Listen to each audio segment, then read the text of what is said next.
We know you have a lot of Sucky Broadcasts to choose from, so thank you for listening to this Sucky Broadcast.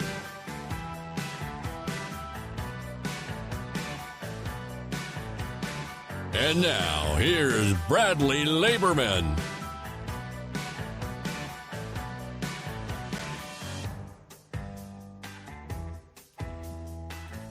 What is up, everybody? Happy May 3rd. Happy May 3rd. Tomorrow, May the 4th be with you, but if you're listening to this tomorrow, then May the 4th be with you now. That's how easy that is. It is another show, another fun time here on the show, and I look forward to having a lot of interesting conversations. Today is a good friend of mine who's coming on to the show, and her name is Nickey Huntsman, and I'm bringing her on right now. Nickey, Hi. Hello. Hi. How are you? I'm great. How are you? I am so good. I'm so good. I'm so glad that you were able to come on to the show and be a part of my new show with my new format, with everything that's going on. So I'm so happy that you're here. Thanks for inviting me. Thank you. You're welcome. That's what I meant to say. You're welcome. You're welcome for inviting you because I just find you very interesting. And I think that you are somebody that I can have a good conversation with. We can talk about you. We can talk about me. We can talk about a lot of stuff. So that's what I'm glad that you're on. So for everybody who doesn't know who Nickey Huntsman is, please give a quick little rundown of who you are. So I'm wild. I do a lot of different things, all the way from adult videos to YouTube. I've recently tried stand-up comedy a little bit, and I don't know how far that'll go, but a lot of people like it. And I don't know. It's something I'm kind of dipping my toes into. And I used to do MMA when I lived in LA. I've acted, I've modeled, I've done a lot. You have. I get bored, and I like to try new things. Yeah, that's what I like about you. So I think we have a lot in common because I mostly get bored with where I'm at, and I just change locations, and that's my thing. But I really enjoy the fact that you like to try new stuff.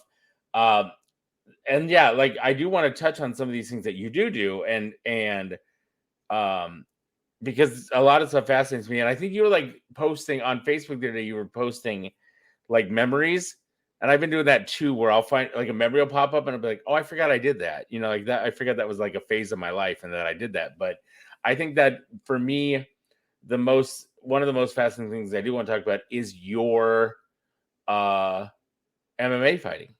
So okay. what got you involved with that?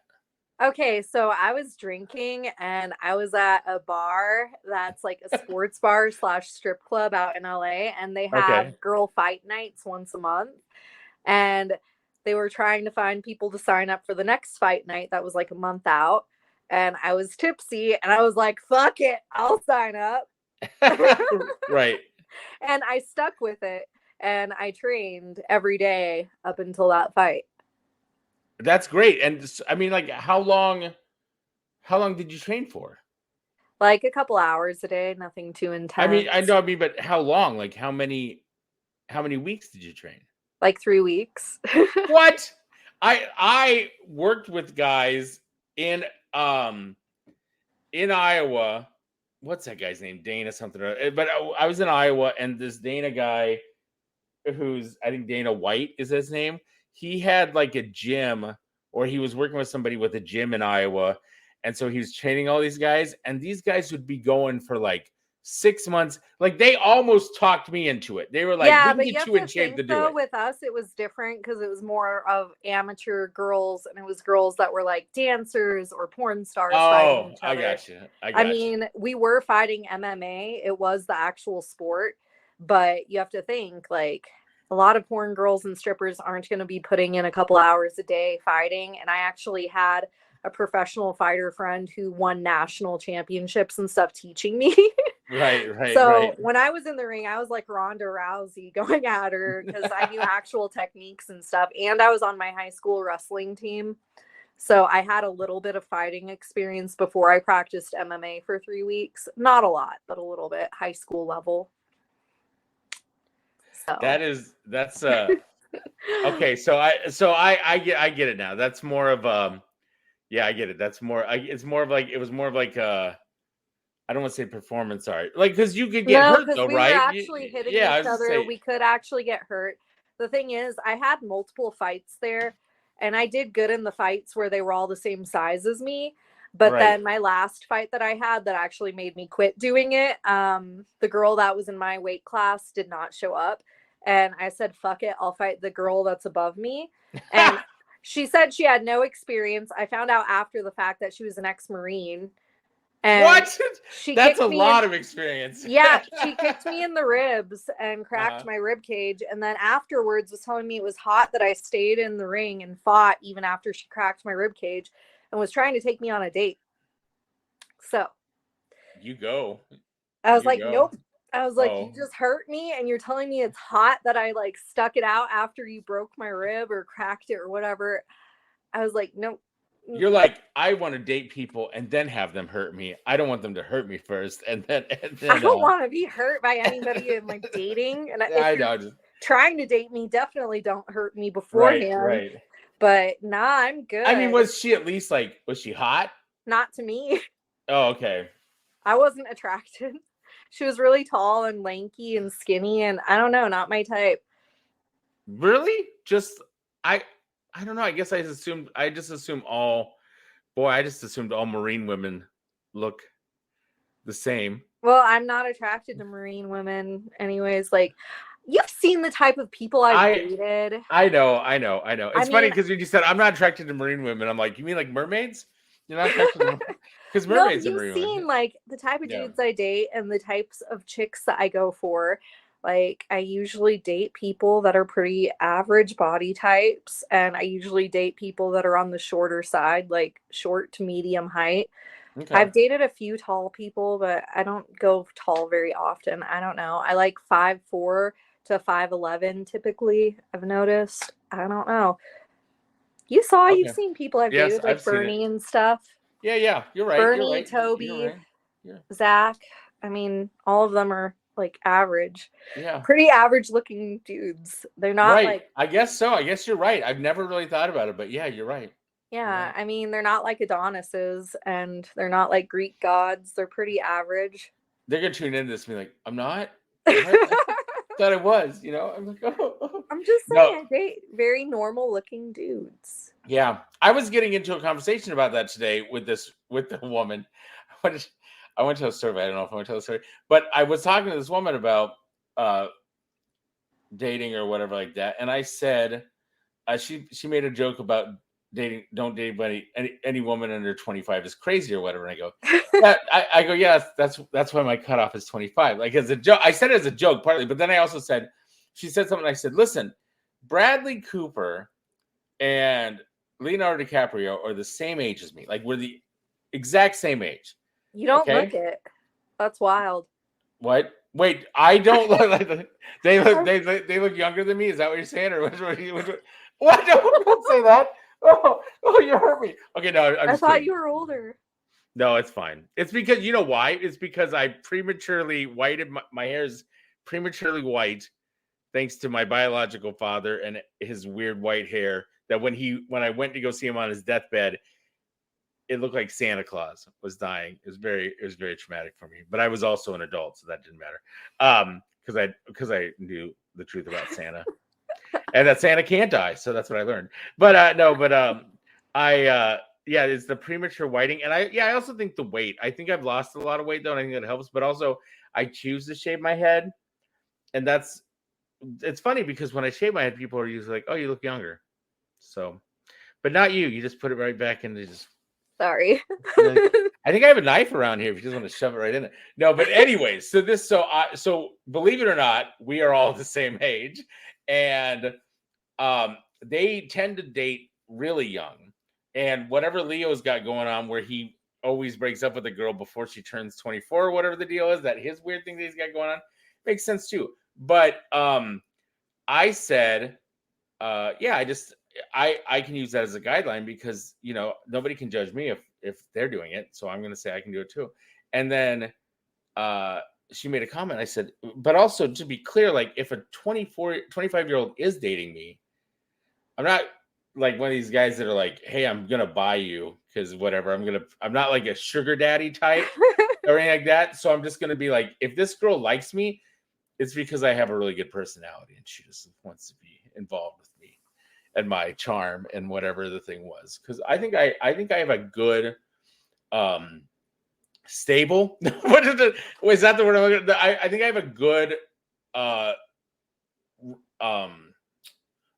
roster of ex-girlfriends in my past, and every once in a while one will pop up on my memories, or like my Google images will be like, hey, remember these things from 5 years ago? And I'm like, oh yeah, I used to go out with that girl and now I'm just hanging out at home by myself. What's wrong with me? Sort of thing. but no, I think it's very, I think it's I also just think I really just put myself really deep into my work, and I just stopped dating for a while. I got really bored with it. But now I'm back on it, apparently, because I got a phone number today, which I don't think was anything. I don't think it was anything. I want to think it was nothing. I think it was just this woman was like, you want to hang out sometime? Here's my number. I was like, oh, my phone's dead. You're going to have to write it down. And I put it somewhere, so I have the numbers. So nice. Yeah, but I don't know. Well, you should have a little bit of fun. I'm still up in the air. Well, true. I could have a little bit of fun. Enjoy life. Just hanging out, going to karaoke. We both love karaoke, right? Yes, we do. Yeah, that's something we both love karaoke. The other day I mentioned something about karaoke and a girl in LA who's a singer, Dina, I think her name is, and she runs karaoke in LA. She's like, come out for karaoke. And I'm like, I feel like you don't pay attention to my Facebook page or else you would know I'm not in LA. It's like, I feel like a lot of people, when they go to my Facebook, they're like, hey, why aren't you coming out? And I'm like, because I don't live in whatever state you think I live in. People are always inviting me to things in LA too still, even though I moved back to Colorado. And I'm like, man, I moved back here in 2018 and people are still like, so want to come out? Are you coming to this event or that event? When are you in LA next? And I'm like, well, I still visit, guys, but I'm not there very often. Right. I always check. Like when we were coming through for that road trip I went on in December, I was like, hey, what's up? You want to hang out? But then it snowed really bad. And then we're like, nope, never mind.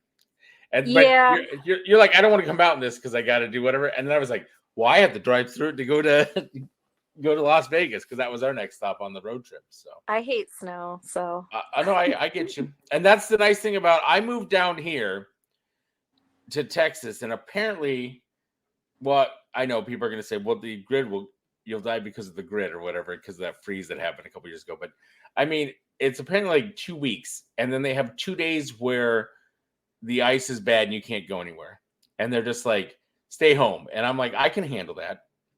I can handle a city that I can live in that I don't have to do anything for 2 days. I like that. And I can handle a city that could possibly secede from the union. I'm okay with that too. I'm okay living in a state. I'm okay living in a state that could easily leave the union and be fine. And I could have dual citizenship from Texas and the US, and I'd be okay with that. So comedy. You mentioned that you're exploring comedy, that you are doing stand-up comedy.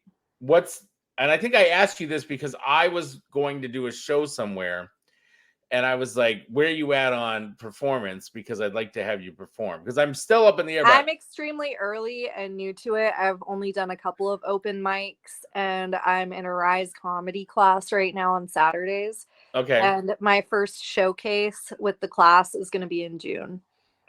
In June. I'm going to put that in my calendar. Yeah. It's like in the beginning of June. I can't remember the exact date. I want to know that because I want. But yeah, that'll be my first showcase, and so far I've only done a couple of open mics. But everybody's been really nice to me and inviting me to all of these different comedy things and telling me they want me to come out. And the owner of the club came over and gave me his card, and yeah, just different things. People have been very positive about it, and I've posted it to Reels on Facebook, and I've posted it to YouTube and other things. And it's not the best because I didn't really know what the fuck I was doing. Right. Because that was before my classes started. I just kind of had a few drinks and went on stage and tried to be funny and stuff. But I carry myself well, have good stage presence. I just need to work on the formation of my jokes a little bit, but I got a few chuckles, and surprisingly it's doing well with views and likes and comments. So And that's what I need to do more of. I want to do more of that. I'm trying to book a couple open mics so I can actually take footage from one of my stand-up routines and put it on the reel, because that's what I'm realizing, because I see a lot of that rolls through. Most of my Instagram, I'm interested to do this with you in a little bit too, but most of my Instagram stuff that gets pushed out at me is stand-up comedy things, and the videos where the girls like dunt, yeah, those get pushed a lot. and I'm like, am I really pervy? Because 90% of my stuff, 90% of my things getting pushed to me are girls like going, "What's up, daddy?" or all this other stuff, and or like, "How are you doing?" And the stuff that's getting pushed to me, it's like, okay, so here's your tarot card of the day. Oh, where's that at? I gotta tell you, do you know, have you been doing tarot card stuff? I play with it a little, but I don't really like do it, if that makes sense. Okay, I don't want to pull it out because that'd be like cursed, right? But I gotta tell you a story. Before I moved out of Chicago, I was at Barnes & Noble, because I love going to Barnes & Noble. Don't care what anybody says. I'm in Barnes & Noble, and I saw a box of tarot cards. And it was like $15, something like that. And I go, oh, you know what? I should get those. That'd be nice. I should get those, because I want to teach myself tarot the same way like I taught myself ukulele, things like that. But then I was like, nah, I don't want to spend that money right now. So I put the cards down. 2 days later, I walk out my front door with my dog, and he makes a beeline over to this pile. And I'm like, what's going on? And there's a pile, and I notice it's like tarot cards. And I'm like, oh my God, there's a bunch of tarot cards on the floor. And I'm like, somebody threw out like half a deck of tarot cards. No, somebody threw out a full deck of tarot cards, and there's a nice box that comes with them. And it's almost like the box that I had at Barnes & Noble. So I like scoop it up because it's somehow not dirty and it was in the mud, but somehow it was completely clean. And I pick it up and I put it on my shelf in my living room. And I think to myself, I haven't really opened them since then, because I'm thinking to myself, okay, why would somebody throw out a deck of tarot cards? Like, what happened? Might have fallen out of their bag or something, and they didn't notice. It's just weird, because it was like, I think it's the same deck I was looking at getting to buy, and then they just showed up, and it was like some sort of like universal energy. Yeah, it was. It was a very weird manifestation. It was very. It's still kind of scary to me though, because I don't know. I mean, you're like, oh, it's a positive manifestation, but I'm thinking, I just straight up play with tarot decks all the time, but I have a Ouija board, so I will not mess with Ouija boards. I have a Ouija board. I have a pendulum. With the pendulum board, I have books on witchcraft and the occult. I'm just out there. There was a Ouija board incident. I've had some weird experiences too, but I still have mine. I just don't use it very often. We had the little pointer thing shoot. The planchet. Is that what it's called? Yeah. Planchet. Shoot away. And everybody was like, hey. And this is like midnight, and this is like a cemetery. And they're like, you're playing at a cemetery? No wonder. Yeah, it was crazy. Anyways, I've only played it at home. And it was like, hey, when are we gonna die? And then it tells us these dates or whatever, like how we're gonna die. And then mine was like, this was way back in the day, so I think it was like 92 or something. That was like April of 92 or something like that. Which I thought was weird. Before I was born. Yeah, before you were born. For all I know, I could have died and reincarnated as you if that would have been the case. So so they tell us this stuff. I'm like, whatever, that's stupid. And then one of my friends is like, so how'd you die? And the thing's like, and it's like some slave spirit or something like that. Egyptian slave spirit is what they're trying to say. I don't believe that stuff at first, but I'm like, they're like, how'd you die? How'd you die? No. And then he goes, tell us how you died, bitch. And then the planchet shot out and the board went the other way. And we picked up the board and they're looking around for the pointer thing, and I'm like, did anybody just see what happened? Like, I don't want to sit around here anymore looking for a little glass arrow. I want to get the hell out of here because that just happened. And then we kind of didn't talk about it. And then one of the guys fell off the back of a truck and ended up in the hospital. And it was on the date that he said. So then I started thinking, I was like, so then I scheduled my senior pictures. Yeah. And I scheduled my senior pictures and wasn't really thinking anything about it. And then it was on the day that you're supposed to die? Yes. And I realized it in the morning. And I said, I want to cancel my senior pictures. And they're like, no, you have to come out to do your senior pictures. You have to come. And this was in another city. This was like in a city over is where I did the pictures. And I remember I was super paranoid. And I ran a red light. I ran an intersection, like a highway intersection. And I started to stop. And I said, nope, I'm just going to drive through it. I drove through it. And a semi barreled the other way. And I realized if I would have stopped, that thing would have hit me. And you would have died. And I would have died. So then I was like, there it is. So now I'm always constantly watching out for those logs on the trucks because I apparently cheated death. And it's like, and now I'm dealing with some Final Destination type stuff or whatever the situation is. Damn. It's it was a very interesting, very scary moment. And then I said, I don't want to mess with this stuff ever again. And then of course I went to Los Angeles, and I don't know if you've ever met this girl named Shauna Grace. Nope. Shauna Grace is a psychic, and good one or good one. Her and Patty. You still have her info?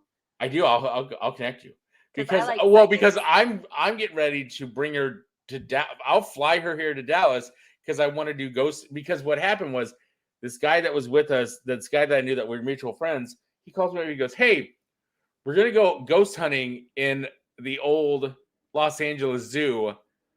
Do you want to go?" And I'm like, "Hell yeah, I want to go." It's like right before Halloween. They're decorating the old Los Angeles Zoo to look like they use it as like a ghost trail. Yeah. It's really sad because they put people in the little cages and you think to yourself, oh, the animals used to be in these little tiny cages, and it really sucks. But we started going around and doing stuff. And the first place we went, okay, ready? I'm going to tell you this. This is good. I don't know if you've ever been ghost hunting before, but here we go. I've never gone ghost hunting. I was skeptical, and now I'm a full believer in this stuff. I'm a believer, and that's why I don't do that shit. I'm good. Well, and Shauna's always like, you're very receptive, and I can really feel it. And I go, I know. Like when I was a kid, I would see stuff, and I tried to pass it off or whatever. But anyways, so we went into this, there was these little cavern areas.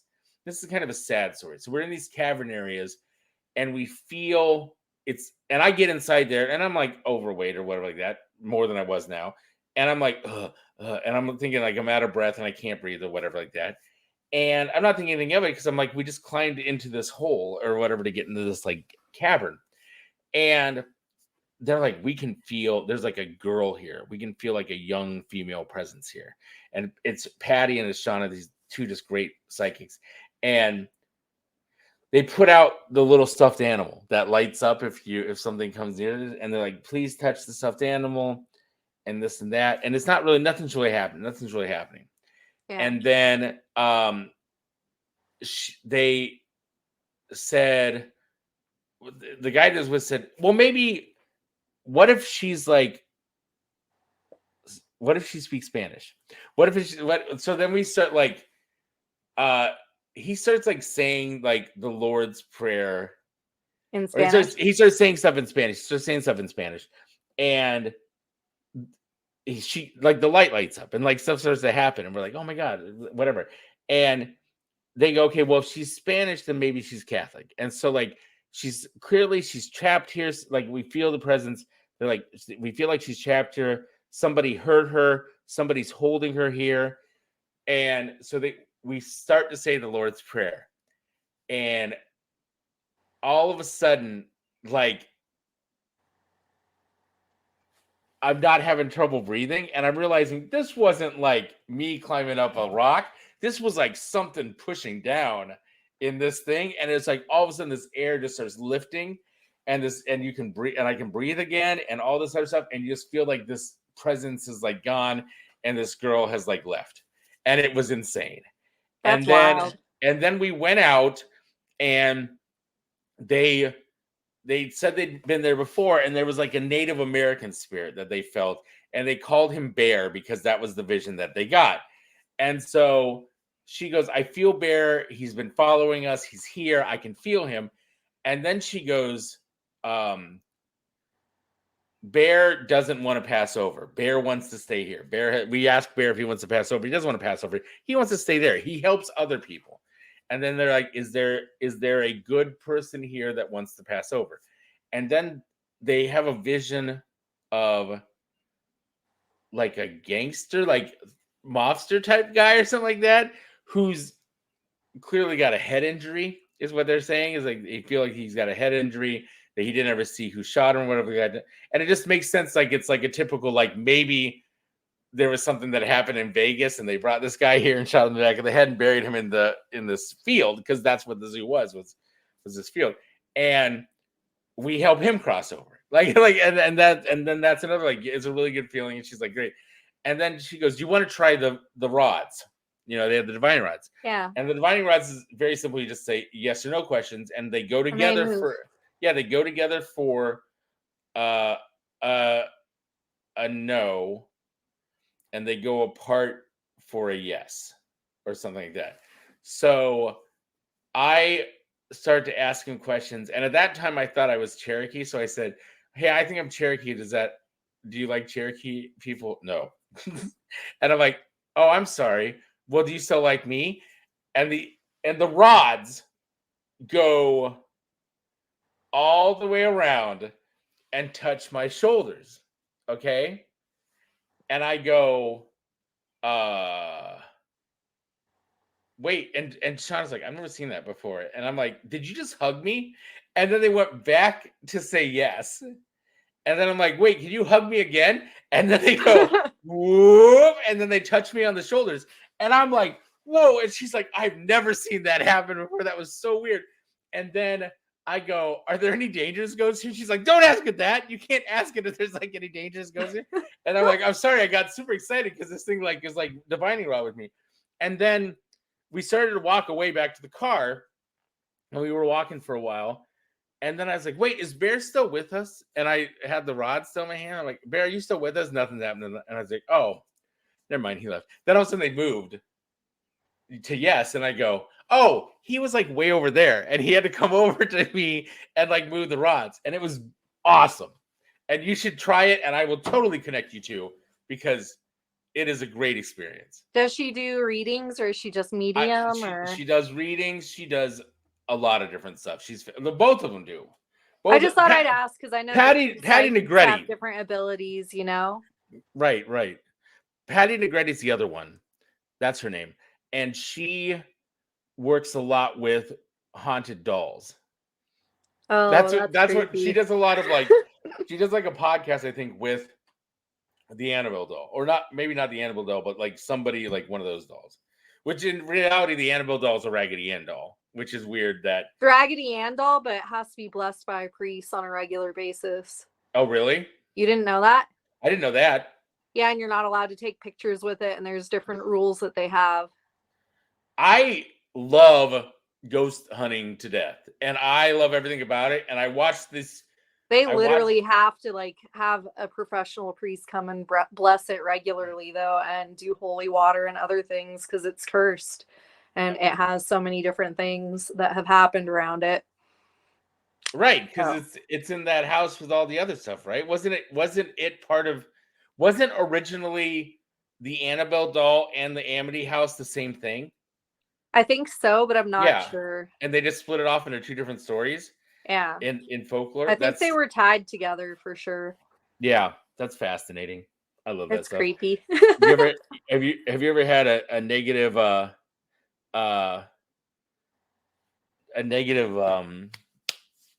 ghost experience? Have you ever had With my one? Ouija board, when I played with it and stuff, like after I played with it with my friend and stuff, a few days later, like I was home alone, nobody was here, and my doorknob was like wiggling and jiggling from across the room. Oh, And not only that, but like I went to bed and the next morning pulled up on my computer screen was the dictionary with the definition lobotomy pulled up. So that was what? creepy. And then I went to the mirror and I realized there was a giant hole in the side of my head. Nah, but I had those two creepy things happen, Wow. and that's about it.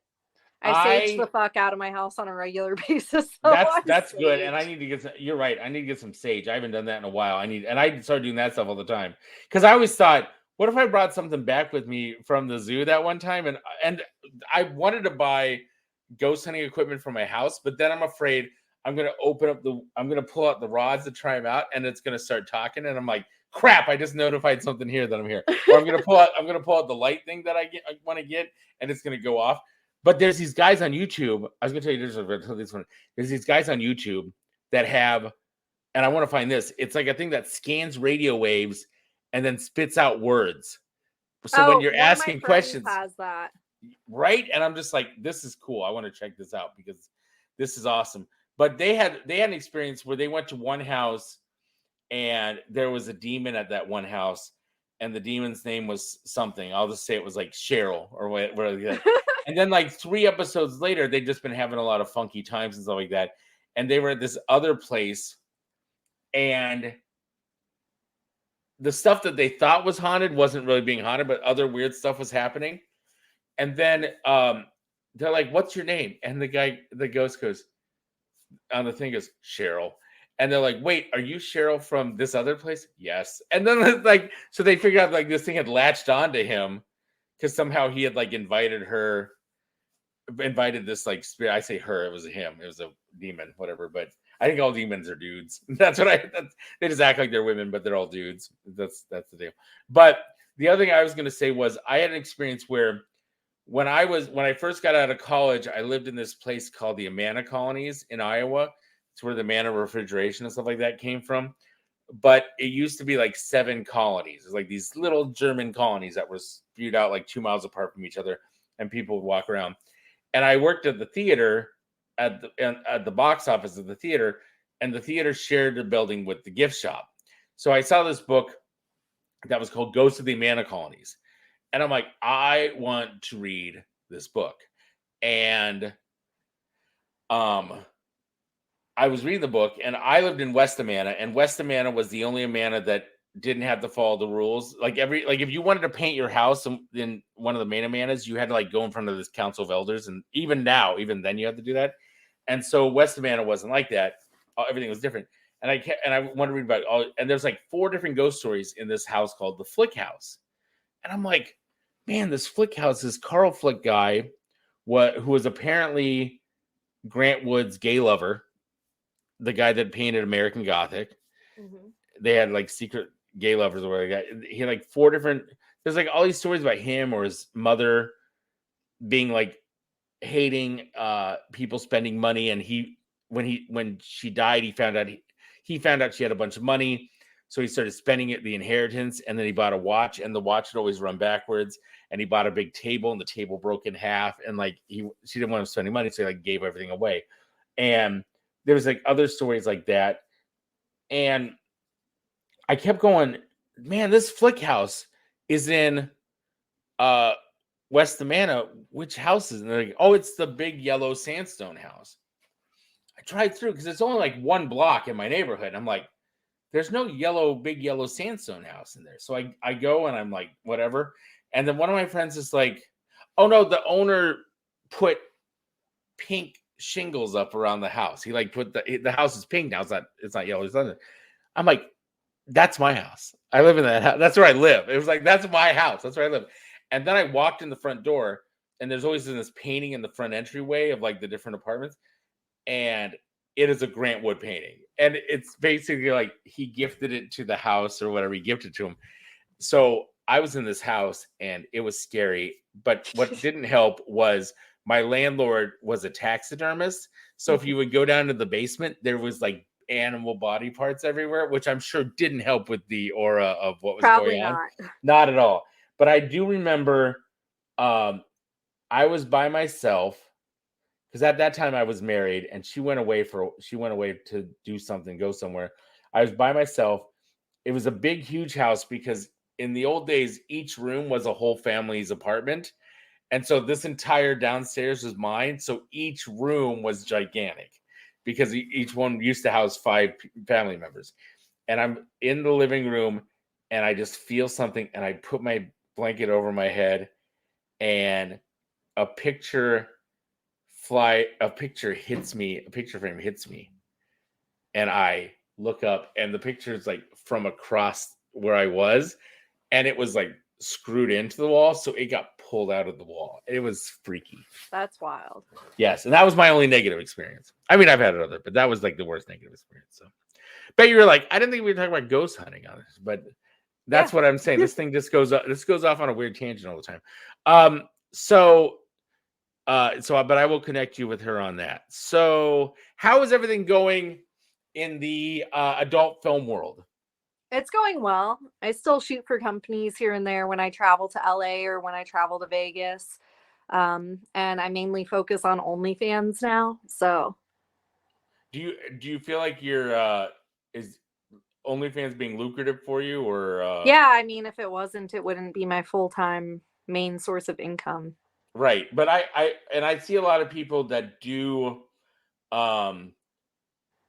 OnlyFans, because I had a friend who just started doing OnlyFans, and she's like, I'm doing OnlyFans because they need a few bucks. And I go, or she goes, I want to make this as my income or whatever. And I said, I don't think you understand. Like, you're going to make it your full-time job and do it for years before it's going to be your income. Because I know enough people that do it. Oh, I worked my ass off to get where I'm at. So yeah, and that's a lot of respect. I mean, that's honestly, I've seen people do it and then just stop doing it. And numerous people who have done it and then fizzled off from doing it. Well, that's because a lot of people want instant gratification, and OnlyFans doesn't offer that unless you're a huge name. Yeah, or you're an individual who is just a really interesting YouTuber. If I describe this, interesting. No. I think if I vaguely describe this individual and don't name this person because I don't want to name this person out loud, I'm going to describe somebody and I feel like you might know who I'm talking about because I feel like you might know her. But like an individual who had done a couple of B movies or whatever like that, and she was a YouTuber and she was fairly, whatever, and she's pretty hot in my opinion, but she got on there and she was like, she started out, and a lot of my friends started out with like, well, I'm not going to show anything. This is going to be like, and then they end up showing stuff. But she went off the deep end, and she's like, "Here's my pictures, $100." and some guys are like, "I don't need to pay $100 for to look at somebody's boobs." It's like sort of thing. And I'm like, you kind of have to feel your market and feel the fact that these are like most of your fan base are YouTubers and aren't like guys that were looking for you for film and stuff like that. So maybe, you're not going to find these guys that are like, oh yeah, you're hot, but what's the difference between this girl in a bikini and this girl not in a bikini? So, but I don't know. I was too vague anyways, but it was very interesting for me because she like started charging a lot of money. And then I was just going on to Reddit and reading about people complaining about her wasting so much money. You got to be worth it. I see you're worth it. And that's the matter. So there you go. You know what you're doing. And that's the key. That's the key. I will always compliment you because I feel like you're very smart and very business orientated. And I like that about you. And you're very driven. And we have done projects together and non-porn projects together. I should emphasize that. But even though I do want to write, I think I said, like I talked about producing at some point. I think it'd be really cool. And I think I'm at a point now where I don't care, but also I really want to write. I'm just into You should. Even without a writing strike, I feel like I can still write porn scripts and come out with like, some good ideas on that. But yeah, I think that was the thing that came up too. Is like speaking of the writer's strike, I don't know if you've been following that at all. Not at all. Not at all. Well, Hold on, I got to do something real quick because my computer just made a weird noise, and I don't. Oh no, we'll be okay because it shares it to the cloud. We're fine. So, anyways, we're fine. So the writer's strike is happening, and it's weird for me. And I think it's because I got that chance to be on television. I got that chance to meet a bunch of different people. And it's weird for me to see people who I saw on a regular basis who are now like striking, who I realize like Adam Conover from Adam Ruins Everything. Oh, I love him. Right? He's out there on the front lines because I think he's like Writers Guild president or one of those guys in charge of Writers Guild. And he's out there right now. They've got his like their signs, and they all say like things on them like don't let AI replace us and all these other different things. And now they're fighting the fight. And I'm like, this is great. And I go, but wait a minute. I'm writing stuff right now. Am I a scab because I'm not in the union? Am I going to piss people off? But then I'm also like, am I going to be able to like go sell my pilots now because they're going to be like, well, this guy isn't a union person, so he'll write whatever. So he'll do whatever. That's why I don't know how to feel about this because I'm like, I've never had a desire to be part of the union. I support them and what they're standing, and I get it because it's really easy because I've played with AI numerous times, and it can write you a full script if you want it to, or whatever. But it's really hard, and I think you know this from working. It's hard for me to hand off stuff for other people. I like to do everything on my own, and it wasn't until like this middle of the second season of Zeta that I actually like said, here, other people can write scripts on this stuff or whatever. But for the most part, I would write everything on my own, or I would be like, hey, do you have ideas? I'll write the whole script, but do you have any ideas or whatever? And I like that brainstorm stuff, but I'm not union. So I don't feel like I'm like, because I got 2 pilots I'm working on right now. Like might as well just go for it. Yeah, right? Okay. That's what I needed. I needed you to tell me that. Now, if somebody says you're a scab, I'll be like, Nickey told me it was okay. And I trust her. So even though she's not a member of the writers union or anything like that. So I'm not, but I just see it as an opportunity to get your foot in the door. So yeah, I mean, that's the case. But also I'm very confused. Like for me, I've done live stream for years. Since like 2006, I've been doing live streaming, right? And I've been doing these podcasts and things like that. And I see like, and this kind of came out in 2020 because COVID hit, and all of a sudden these talk shows all shut down. And meanwhile, I'm like, I can do this because this is what I've been doing. Like I've been streaming like this. And so a lot of like, they went to a lot of Twitch people and people like that and said, how do you guys do your show? Because we need to move this. We need to be able to stream this format. We need to be able to use Zoom. We need to be able to do this stuff because we're going to shut down otherwise.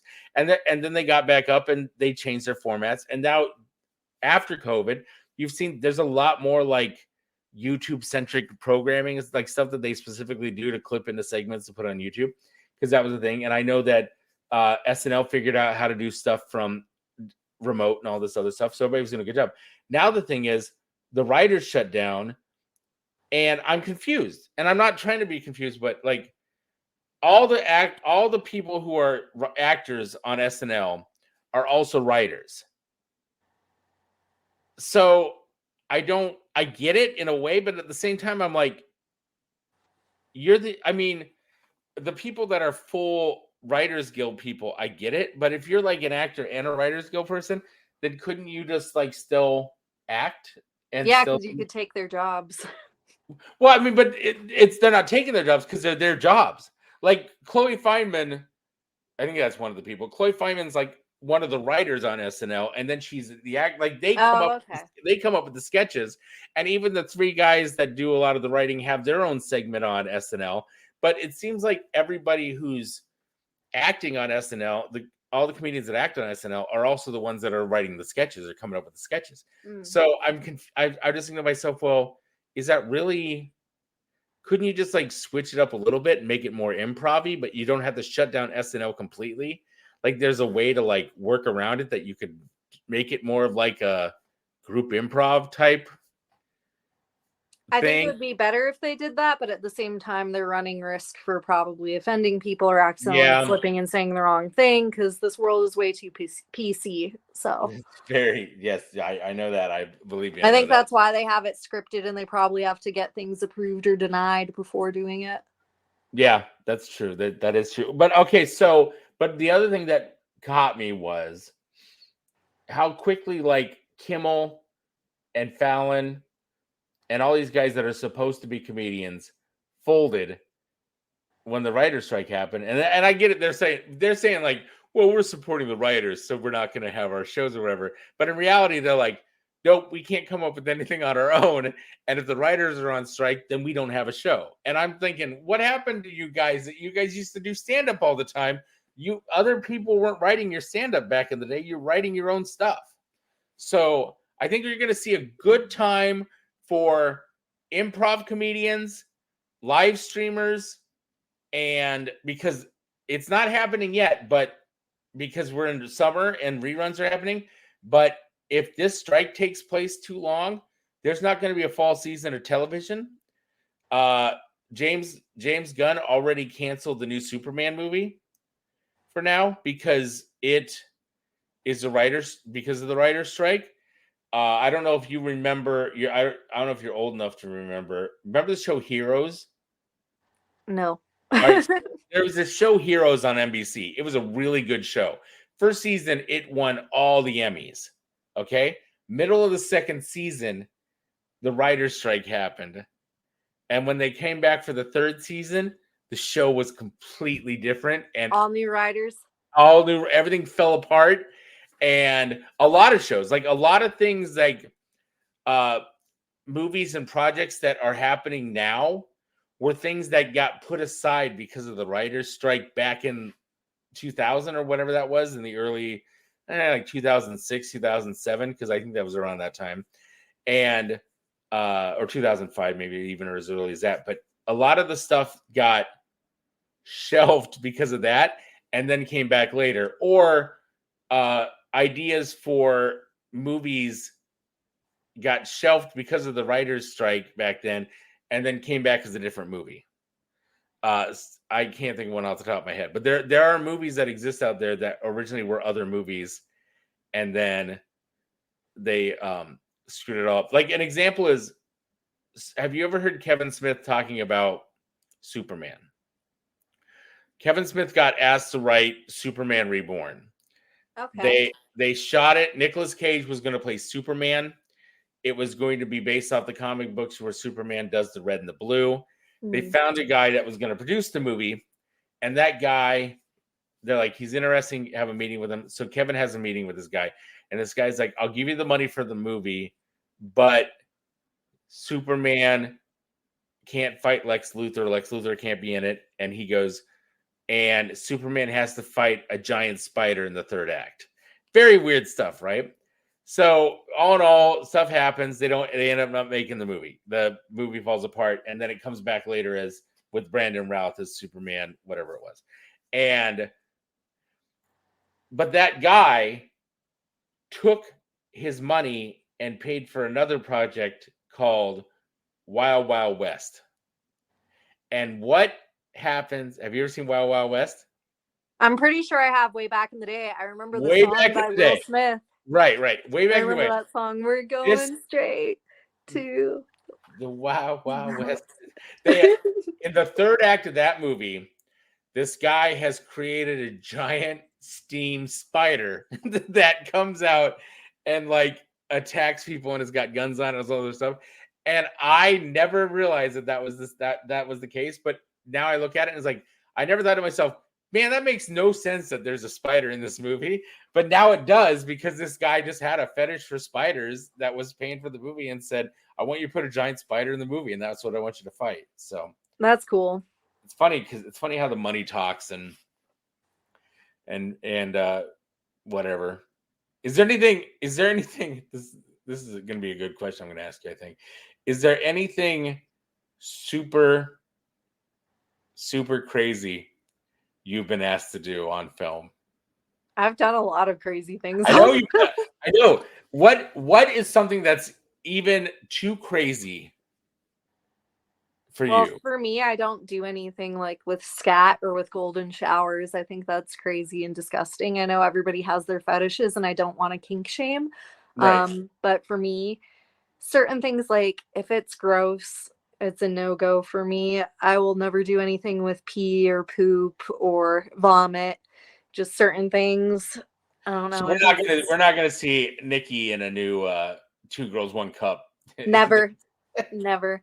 You'll never Oh, see no. me in anything scat related or Okay. urine or vomit related. Never. I've shot murder porn, and I'm all for being murdered and having my dead body fucked, but that's about as far as I'll go. Wait, but not. Well, I mean, you'd be dead if it was snuff porn. That was the biggest. I remember. Well, no, it was fake murder porn. It was Right. fake. I've been murdered multiple times in multiple ways for fake murder porn. And then they're like, "What do we do with the dead body, Chief? I've got an idea." And I'm then just saying, no, it's a tabooist type of thing. It's right. realistic. And again, It's let me like be clear. horror and gore mixed with porn. You hit it on the head. I'm going to say this: we don't kink shame. I will never kink shame anybody because believe me, I've seen it all on everything. But that's interesting. I like acting, and I like playing different characters and different roles, and I like consensual, non-consensual. Like if it's just play and just acting, if it's role play, I think it's fun when you can get into a character and when you can do that when you're not actually being harmed. It's a weird fetish, but it's something that I can play into. I think that's why in college and even after college with community theater and stuff like that and all the other stuff, I dated a lot of theater girls because I was a theater major, and I think that I tend to lean towards theater girls or creative girls because of that very reason. because in the area of role play, they're like, you can be like, what's my motivation? I'm like, your motivation is you're a Catholic schoolgirl and you are coming to the principal's office. Go, scene, and then they can just do it. Because I think I like that's acting. Thing. I can get into characters and have fun with it as long as I know what I'm doing right ahead of time and as long as I'm comfortable with it. What is the weirdest character that you've ever had to play? A dead body. Like I just said. Have you ever had to play an alien or something like that? Have you ever had to do I was the Pink Ranger. Yeah, for Mighty Muffin Pounder Rangers. I got to wear the whole Power Ranger suit. Wait, what was the name of that again? Mighty Muffin Pounder Rangers. Mighty Muffin Pounder Rangers. I was Rimberly. Rimberly. I love it. See, that's why I want to write porn so bad, because I was like, I have ideas for parodies of porn. What's the craziest parody name? I think you win with Mighty Muffin Pounder. That's the craziest one I was in. Okay. But SpongeNob is probably the craziest one to watch. And in those situations, I've seen porns like that, because I'm not going to say I've never watched porn, but I've seen various porns where sometimes they're in full makeup. Yeah. And then other times it's just like SpongeNob. Is there like a Squidward looking guy? No, it's a dude in a giant SpongeBob suit with a creepy painted face, and he fucks Sandy Cheeks. Yeah. And is she dressed like a squirrel? She's in the astronaut costume and stuff. Okay, but she's got like ears on or whatever like that. No, but no, you gotta watch it. Okay. You just gotta watch it. I will. That'll be on my queue of things to watch now. Also, you gotta watch the Pikachu one. I think that's what I was going to tell you was I've seen a lot of Pikachu ones, and some of the times it's just like a girl in like a bodysuit, and sometimes it's a girl in like a bikini with the ears or whatever. No, you guys see the one with the full face paint that looks. That's what I was scary. That's what I was just going to say. Sometimes they're in the full face paint, and I seen like I guess I was in a mood, and I was like, She-Hulk porn, and I typed it in, and it was funny because it was like the girl's all green except where the paint has rubbed off her vagina, and then that's just like flesh colored or whatever, and it's just funny to watch that because it was somehow they were like, how can we make this even more messier? I know. Why don't we have She-Hulk and Mystique have sex? And so there's one girl painted green and there's one girl painted blue, and they're like going at it, and they're like the paint's clearly coming off, and I'm just like, there you go. I've never seen like a hot Ursula, like a hot Ursula type Little Mermaids one or whatever, where there's like a hot Ursula. I'm thinking about that too. I feel like a hot Ursula would be. You ever watch those? You ever see those Instagram pictures and people are like, I took villains and I made them sexy, and you're like, damn, you really did. A lot of that stuff is or they like, I gender bent Disney characters. And then you're like, oh man, that's a pretty hot. All right, so let me ask you this question. Okay. Even though you're too young to have seen this movie when it was a movie, have you ever seen the Disney's Robin Hood? I've seen that. Yeah, I had it on VHS. With the fox and everything like that? Yeah. Would you say that those animals are really attractive? Like, would you say that in any sort of way? I wasn't attracted to animals. I never have been. I'm not saying they're animals. I'm saying that Brad's saying he's a furry. I'm not a furry. I'm not a furry. I want to be clear that. But they like weren't those animals attractive. They took human bodies. I mean, it's not like when you're like, did you find Bugs Bunny attractive when she put on a dress and played Girl Bunny? They're like, no. I'm saying that like Maid Marian and Robin Hood. They made them like, pretty, but I don't know. They were svelte, and he's just like, hey, look at me. I got like my chest out, whatever like that. And I look it up because I tell you right now, a lot of girls are online going, man, Robin Hood from the Disney's Robin Hood was hot. And there you go. And I think they're furries. I don't get it. No, they're not. These girls, they're not all furries. I don't think they're all. I don't understand furries. And I'm not trying to kink shame, but I don't understand. Like some of the furry, I don't get some of the furries. I don't get a lot of the furry stuff. I don't understand certain kinks, but right. I don't understand when people start to combine kinks, and I'm just like, this kink doesn't make any sense anymore. Yeah, I'm just not gonna yuck anybody's yum. Yeah, you're right. Like, you're right. That's your thing. Enjoy. How many? Okay, Nickey, how many dryers have you gotten stuck in? None. None. You've never had to be like, stepbrother, I'm stuck in the dryer. I've never had that scene. Have you ever done any stuck porn at all? No. Oh, really? That's weird because I feel like that's so common that I felt like you had done it once at least. Nah, I'm usually the girl losing her anal virginity over and over again. Like, and they're like, hey, where do we know anybody that hasn't lost their anal virginity? Well, here I am. And then like all of a sudden you knock on the door. She looks fairly legal even though she's 30. Like knock, knock. Hey, look, it's a Girl Scout. This 30-year-old woman selling Girl Scout cookies. Today you're the babysitter again. Right. You're the daughter's friend. You're the sister's friend. Yeah. You're the student. I'm just now finally starting to get more adult roles, and I had to buy boobs in order to get those. I was going to ask you if you, because I remember seeing a tweet by Allison Ray.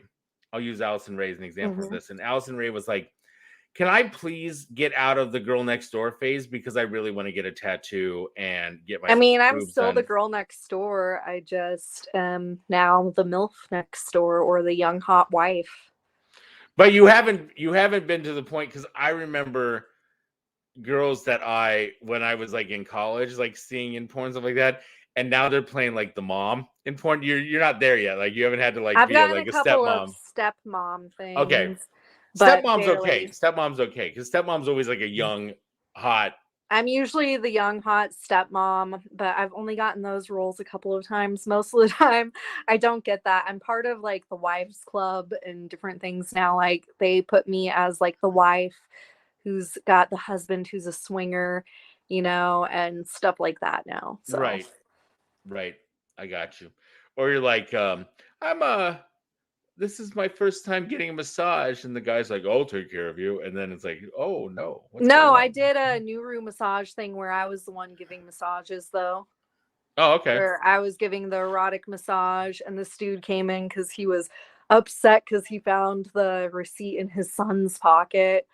And Yeah. then I end up giving him the massage. And because I got to ad lib everything and I'm sassy and bitchy, I think at one point I said to him, oh, your dick's almost as big as your son's. I said something like that. That's great. I love that.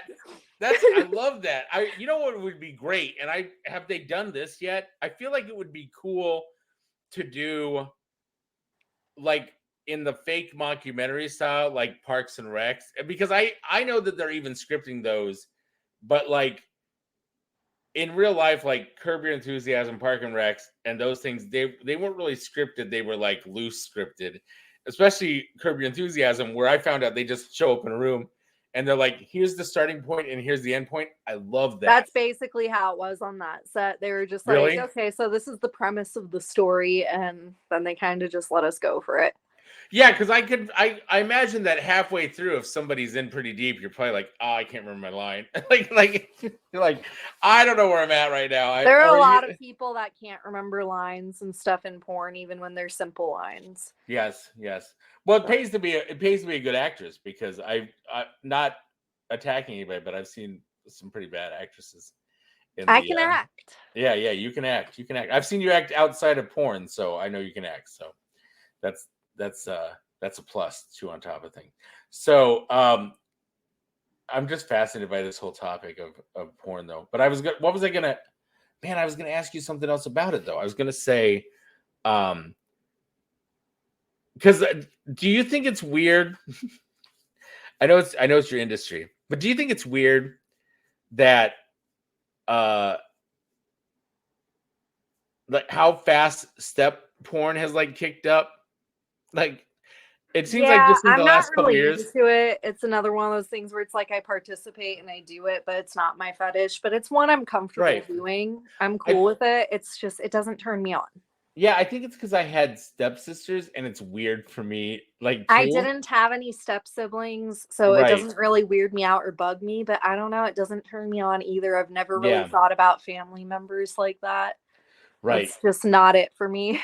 Because it's also like a very weird line. It's just very weird on stuff, and because sometimes they'll be like, yeah, it's very weird.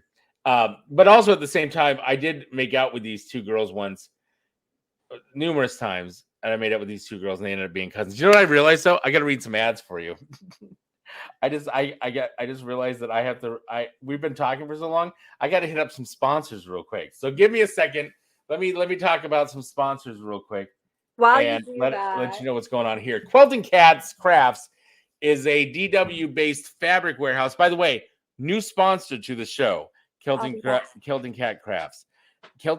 Quilting Cat Crafts. You're kind of artsy, right?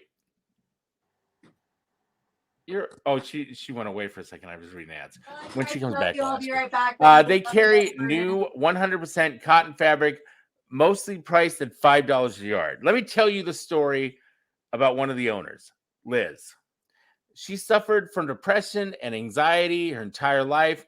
Even with medication and great doctors and therapists, it's still a disease with a stigma that needs to be brought out into the light. In 2019, after a series of life events and failing medications, she was stuck in a very depressed place. That's when she learned how to sew and to quilt and to give herself something to focus on instead of the constant negative thoughts that bombarded the depressed mind. When you start a new craft, you usually just have enough of the materials you need for each project. Quilting and sewing are the same. Each time you want to make something new or take a class, you have to make a trip to the fabric store to get extra fabric, where most of the people who have been quilting for a while may have a stash of fabrics. It's harder for those people just starting out on a budget, and that's when she discovered Boundless, as it's a low price price point. It's affordable and can help anyone fit in and sew with the big girls without having to run to the store for each little blanket each little blanket that you want to make. Quilting kept Liz out of the hospital and alive during that time. Boundless Fabrics is what allowed her to afford to build a usable stash of fabric. So she wanted it to be available and affordable for other people. Call it quilting pay it forward. People have already shared their quilting cat crafts online, allowed them to build a stash of fabric that they couldn't otherwise afford, and just smiles all around. So you can order online at quiltingcat.com, or if you're local to DFW, Dallas-Fort Worth area, and you want to pick up the order to save on shipping, that's fine too. They also open one weekend every quarter for an open house sale where the public is welcome to shop on site. Want to learn more? You can find Quilting Cat Crafts online. Facebook page is facebook.com, Quilting Cat Crafts. And they also have a Facebook group called Quilting Cats and Catnip, where people show off their projects and ask and answer questions about all things sewing, quilting, or whatever. What are you waiting for? Order online today at quiltingcat.com and tell them that the Sucky Podcast sent you. And I just got the notification that, sorry, I'm behind on this stuff right here, but Liz actually sent me an email before I started the show today and got on the show, so I didn't put this into the actual email. But she wanted people to know that we will be doing a coupon code, and the coupon code, I believe, is I don't know what the coupon code is. You know what? I will share the coupon code out later on Twitter, everybody. So if you're watching this now, if you see it later, I will share out the coupon code later on Twitter. I'm sure if you tell her that Sucky Broadcast sent you, then we're good to go. And the code is, the code is podcast. There we go. The code is podcast, and it's good for 10% off non-sale products, which makes most of the fabric $4.50 a yard. So there you go. That's what you need to do right now. When you have a chance, I know my sister-in-law does a lot of quilting. My brother does a lot of quilting. Go to quiltingcat.com, put in the code podcast, and that you're going to get 10% off your non-sale products. And that's going to make it $4.50 a yard. Also, wanted to give a shout out real quick to our other sponsor, which is Palio's Pizza. Palio's Grapevine location is a neighborhood Italian restaurant. They offer a variety of authentic Italian dishes, including pizza, calzones, and pasta, as well as sandwiches, salads, and more. All their food is prepared fresh to order with only the finest ingredients, and they work very hard to give you the best possible food experience. Palio's is known for fresh ingredients, fresh dough daily, never frozen, and they offer gluten-free options. Conveniently located in the heart of Grapevine, Texas, near DFW Airport and the Great Wolf Lodge for over 10 years. So come grab a taste in their friendly and comfortable dining room. They're kid-friendly, and they also have a pet-friendly patio with a fire pit. And they open from Sunday to Thursday, 11 to 9, and Friday and Saturdays, 11 to 10. And did you know that Palio's in Grapevine is also BYOB, so you can grab your friends and bring a bottle of wine and enjoy wine with no cork fees. That's awesome. Or if you want to enjoy Palio's at home, carryout and delivery is also available through Uber Eats and DoorDash. And for your next office party or special event, remember, Palio's Grapevine caters. So visit their website or order today, paliosgrapevine.com. That's paliosgrapevine.com. And if you use the code SUCKYPizza when you call in and make an order, $5 off any dollars of $15 or more. And Palio's Grapevine location is happy to be Sucky sponsors of this Sucky broadcast. There we go. I want to apologize for Liz, and I'm just gonna make sure I push her a little bit more because she was a new sponsor. She just joined us today, but she's going to be on here for 3 months, so I'm very happy to have her on there. And I'm all about quilting. So my brother's more into quilting. Like, they bought a machine. Have you ever quilted? No. Are you there? Have you ever quilted? I said no, and then you were silent. We lost you. I'm here. You know what? Oh, you know why we don't have audio? Because my headphones went off. We have audio this whole time. I thought I didn't have audio because my headphones. I heard my headphones turn off during the readings, and then I didn't turn them back on. So, but have you done quilting? No. Oh well, you should try it. It's awesome. Good times are had by all. I love it. I just like getting the quilts. Like my brother and sister-in-law send me quilts all the time. Oh, I love getting quilts and I love getting knitted blankets and stuff, but it's not something I've gotten into personally. I'm not really into sewing or knitting or any of that. I like to draw. I like to paint. Okay. You know, everybody has their interests, and I've tried knitting and I've tried quilting when I was a kid, and I just didn't get into it. So here's what I want you guys to do. All of you Nickey Huntsman fans who showed up because she tweeted this or whatever like that, and you're listening to this, I want you to go to the quiltingcat.com, get some stuff, make Nickey a nice quilt. I think she's got a P.O. box probably or something like that you can send it to. And she likes quilts. Send her quilts. There you go. You guys go out, buy the quilts, buy the stuff to make the quilts, make her the quilts, send her the quilts. I don't know if you have a P.O. box or not. I'm just assuming you might. I don't. Okay. What? Everybody has a P.O. Especially if you're on OnlyFans. You don't have a P.O. box for your OnlyFans? I have an Amazon wish list set up and people buy and it sends to me without them knowing my address. That's good enough. Be careful with that. I don't trust that at all. I like Amazon. I like Amazon. I don't trust their nobody sees your address thing because I think there's loopholes around that. I hate that. No, because there's Did they fix that? There's a way in the settings to make it private, and I figured that out a long time ago. Right. It shows which city and which state you're in still, but it doesn't show your exact address. But yeah, it shows the city I'm in. Okay. That's okay. I learned. I lived and I learned. So anyways, let me change subjects for a little bit because we were talking about all this other stuff and I wanted to get on the subject before I let you go and everything like that. I know you're a fan of Gwyneth Paltrow. Yes, I've loved her ever since I saw Shallow Hal when I was a little kid. That is a good Jack Black movie. I was gonna say that's a good example of a good Gwyneth Paltrow first movie that you like Gwyneth Paltrow in. I think Shallow Hal is a great movie. Not only has a great message, has a great message. It's hilarious. It's emotional. It's touching. I feel like it's also probably why I am the way I am with dating, because I grew up watching that movie as a small child, and I think it imprinted on me a little bit. Mm-hmm. And I think that's why I date more so for personality and vibes versus looks. I mean, I've dated good-looking dudes, but I usually go for personality more than anything else. So, right.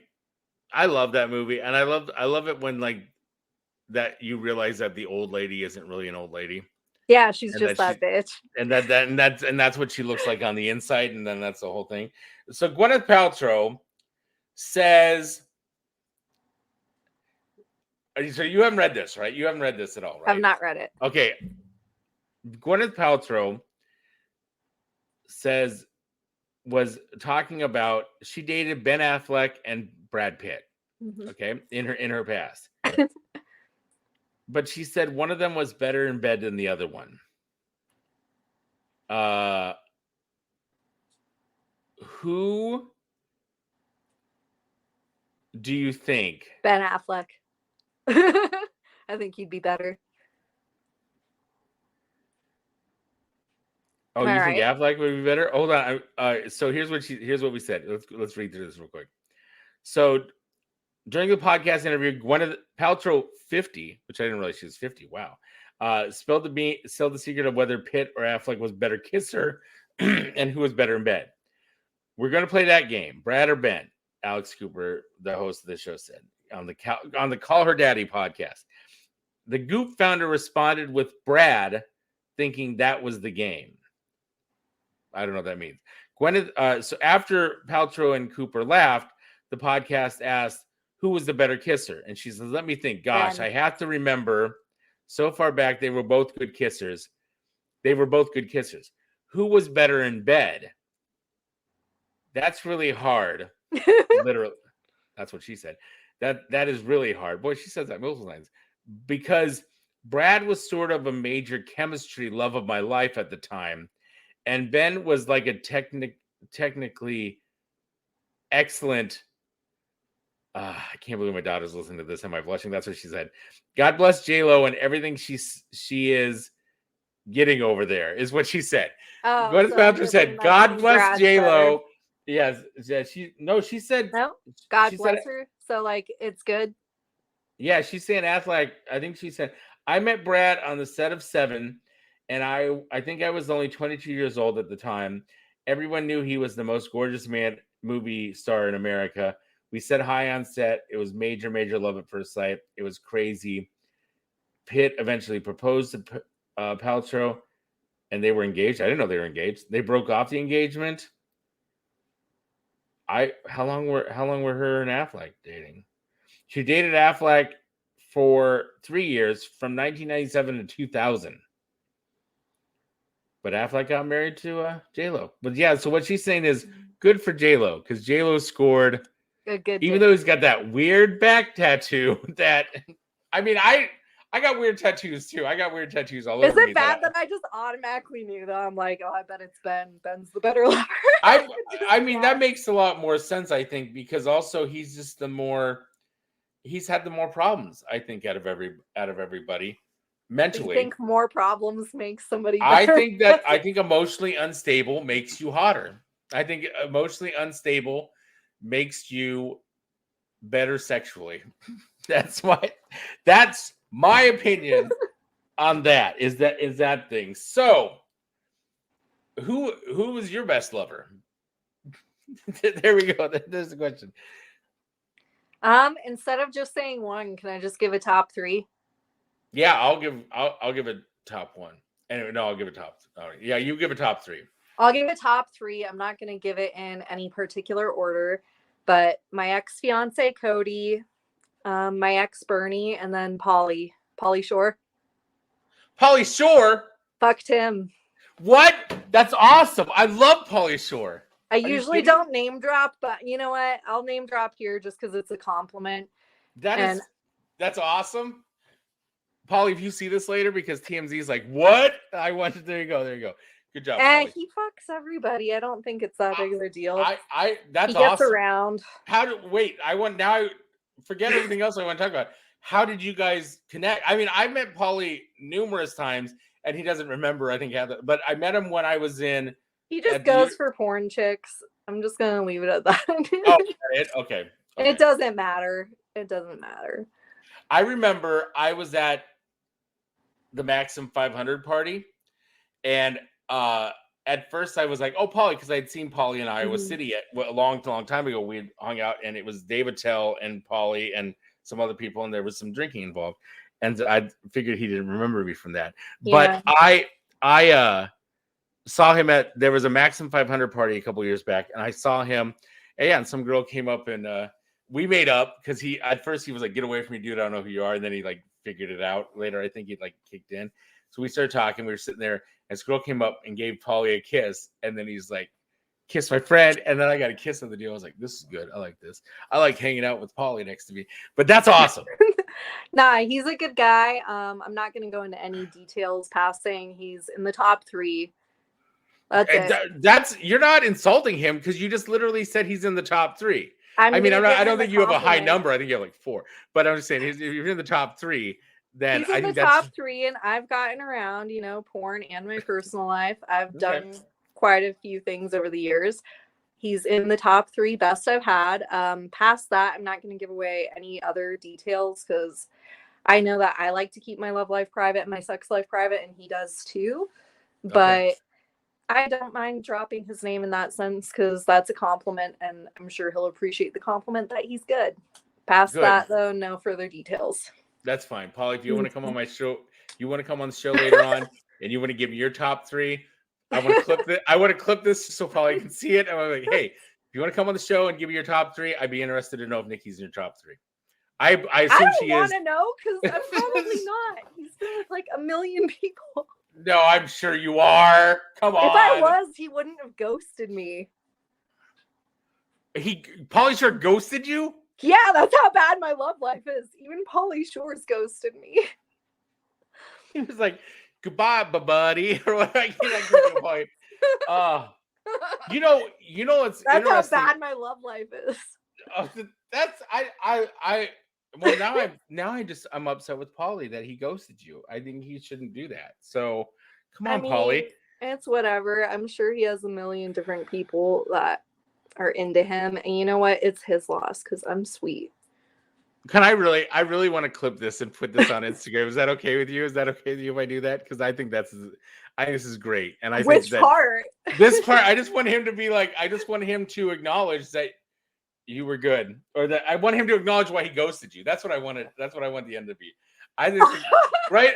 We're gonna put it out there, and we're gonna be like, Polly, sure. Why did you ghost Nickey? And I just want him to answer that. Oh my God, no. Yeah, come on, it'll be great. I think it'll be fantastic. I think I don't want to start drama. I don't think you're gonna start drama. I think everything's fine. I think he's funny. He's a comedian. He's funny. He'll probably say something really funny. I don't know. Are you afraid he's gonna say something rude? I mean, he ghosted me, so yeah. That's just I don't want to. I don't like. I was gonna say, I never had anybody necessarily famous ghost me. I had a girl. God, I gotta be really vague on. I can't say the name on this situation, but I was hanging out with a girl. I think I actually told you the story a long time ago, but I was hanging out with a girl, and we were hanging out, and I didn't think anything was really going on because we were just hanging out, and it was very casual. And I met her on Periscope back when Periscope was a thing. And yes, she was like a celebrity sort of thing. And we would hang out, and she would go off and go on trips and come back or whatever. And so while she was gone, I moved to LA to hang out with her more. Mm-hmm. That's how much I liked hanging out with her. And her fans hated me. They would be on like Periscope, but like all her fans were like guys that were mad because I was hanging out with her.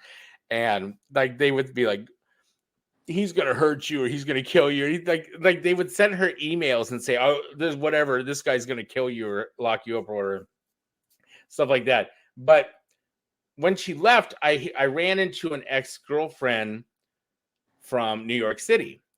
And I was like, and we didn't really like break up on bad terms. We broke up because she moved out to LA. And I was like, oh, and my friend was like, hey, she's in town. Do you want to hang out? I'm like, oh yeah, I would hang out with her. So we hung out. We kind of hit it off. And at that time in my life, and I will admit this, but I didn't go through with it, so I'm not breaking the law. But I will say that there was a green card issue for this girl. And she was just like, I really need to, I kind of want to stay here. But it wasn't like this thing where she was just being nice to me because of the green card. Like we actually liked each other. So I wasn't too concerned about that part of the thing. So I'm like, yeah, cool. Let's get engaged, whatever. And I have to like just say on Periscope, like we're getting engaged because everybody will try to out me on this and get me arrested or something like that or whatever. But I didn't feel like I was doing anything wrong because we liked each other. So I didn't feel like it was anything wrong. It just, we rushed it and maybe people would frown upon that. So this girl comes back from vacation and she's like, what's up with you? And I go, oh, I got engaged while you're gone. And she's like, what? Why would you get engaged? Because we're hanging out. And I go, yeah, you got a boyfriend on Tinder? And she had other things going on. And I was like, I didn't think anything of it. Like your fans don't like me and all this other stuff. I didn't think anything of it. And then she just got really mad at me and she got really rude at me. And then she like kicked me out of her place. And like, that was the last time I really ever talked to her. I mean, that's understandable. I'd kick your ass out too. But I didn't know there was anything going on. Like if we were hanging, stay at her place though. Of course. No, she didn't. No, I came over to her place after she got back. No, she kept doing that. She kept saying like, I feel like this is gonna give it away. She kept saying, I have cat allergies. And so she kept saying things like, well, if you just want to stay over, you can stay over. And she'd let her cats on the bed. And I'd be like, I can't stay over because these cats are, and I was just like, I'll just go home. I'll go back. I didn't have a car back then. So I was just like taking the bus in LA and I didn't really understand the bus system. I'm like, I'm just going to go home. So I'm like leaving Hollywood and going back out into like Santa, whatever, Bernardino or whatever, where I was when I first got there. And taking the bus for like 2 hours to leave or whatever. And she's like, no, just stay. And I'm like, I can't because you've got cats and I'll die. And that's it.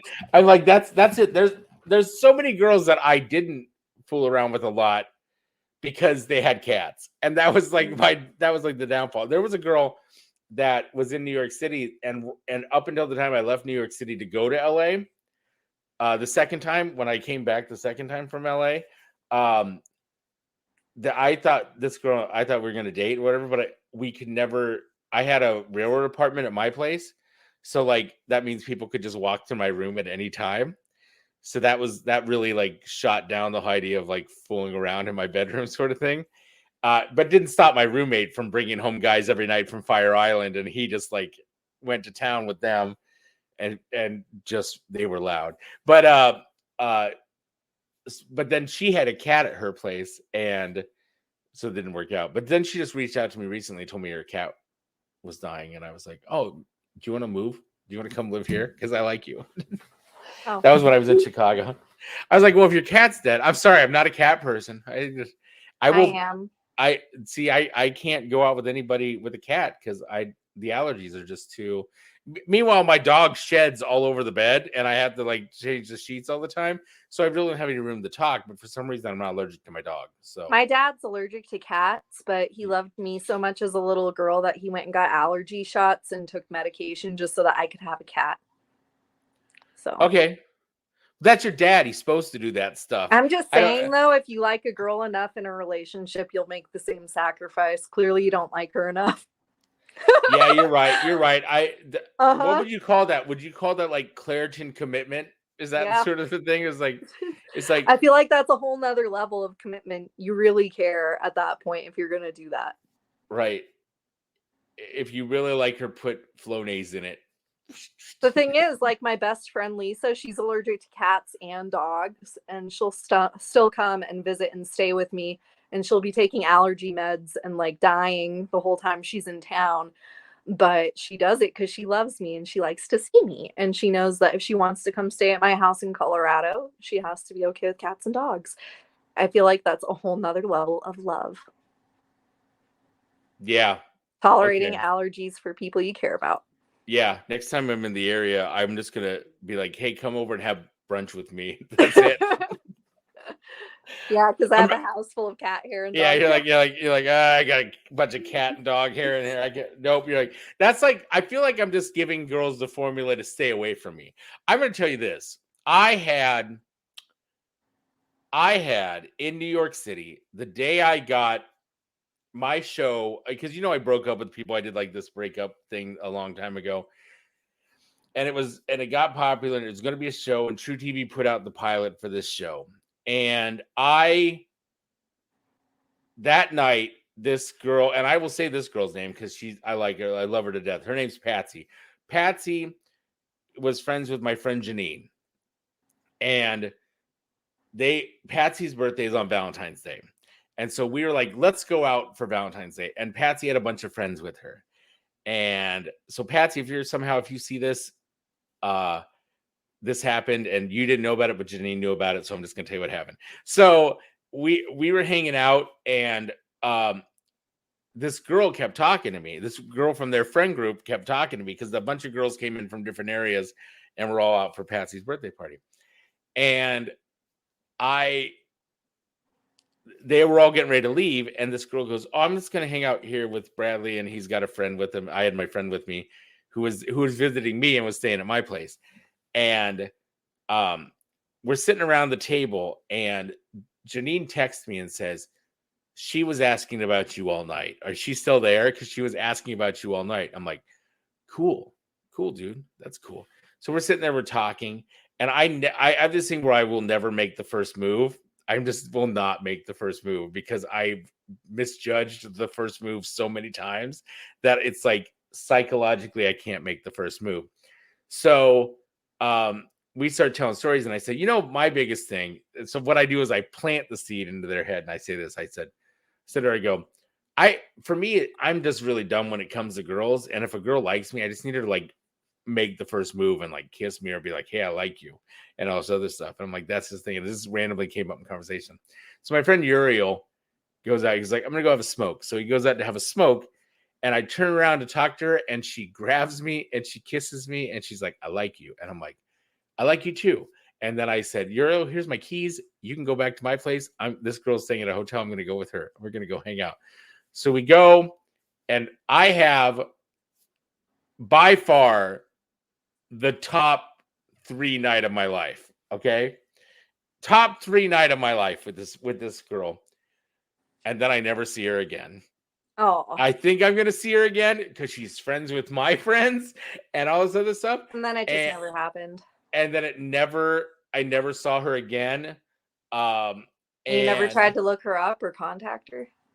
I tried to friend her on Facebook a while, whatever, but not like I'm like, oh, I'm looking you up and I wonder if you still signal sort of thing. But I literally wish I could just tell this girl, like, that was the best night I ever had in my life and whatever. And I thought we had a good night. And then all of a sudden she like vanished. And even Janine was like, I don't understand why she vanished because she liked you a lot and she's talking about you a lot. And I go, she didn't have any complaints in the morning because I thought, because she was so complimentary that I was like, okay, you don't have to like lay it on that thick. It's not, whatever. She's like, I'm not laying anything on thick. I'm being honest with you. Because I was like, okay, I get it. Sometimes people just ghost. Like, I thought people liked me too. And then poof. It was my first ghosting. It was my first real ghosting experience. Like I never, like the other thing that ever happened to me was when I first started doing live streaming on Justin TV. I had a girl and her name was Larissa and she would talk to me all the time. And then we started talking on the phone all the time. And she was in Iowa and I was in Iowa at the time. And I was like, let's hang out. And every time we try to hang out, something would go wrong. And we never hung out, and she could never be on webcam, which I never thought. You don't think about this stuff. But anyways, the first thing I did, the first week I moved to New York City because I was already doing TV stuff like that. I was getting ready to do stuff. I got invited to the premiere for Catfish.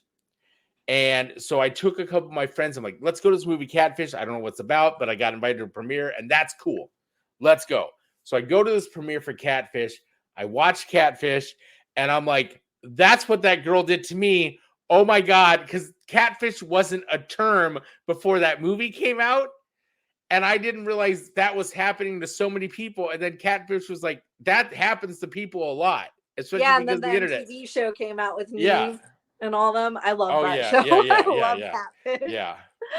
Catfish is great, but it was going on forever before Catfish the movie, and nobody realized it was an issue. I mean, you'd see occasionally on Dr. Phil, somebody would be on Dr. Phil and they'd be like, yeah, I've been dating her for a while. And then she'd show up and it would be a dude and it would be like, and then you were like, come on, you didn't know that was what? Come on. Right. It's very, people fall for dumb shit all the time. It's sad. They do. They really honestly do. And it just blows my mind, but it's very much like, and by the way, I just want people to be clear who are listening to this. I doubt these people are listening to my show who would be offended by this or whatever like that. But I wasn't making a transgender joke in any way because I'm going to tell you that up until 5 years ago, that was like a common thing on Dr. Phil. Like it would be like guys people were like offended by it back then or whatever like that. Or like guys would get mad. And I still think guys do get mad. So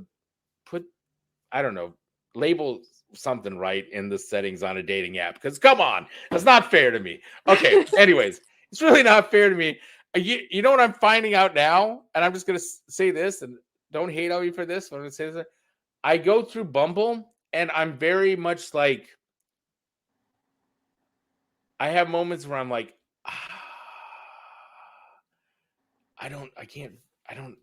I'm straight, okay. I'm not, and I'm attracted to women. That's just me. Okay. That's what I'm just going to say. I'm attracted to women. I have no problem with anything transgender wise or anything like that. I just have no interest in dating a transgender person. That's just me. I have no interest in dating apps. I don't understand people who can sit there and go through them. I don't know. I've tried them and I've never had any luck. I don't like it. Understand me because I can do it all the time. I don't get it. I don't like it. I avoid it. You know what I used to have? I used to have an app on. Anyways, what I'm saying, just let me know. Don't trick me. That's what I'm saying. Okay, but anyways, I used to have a dating app thing,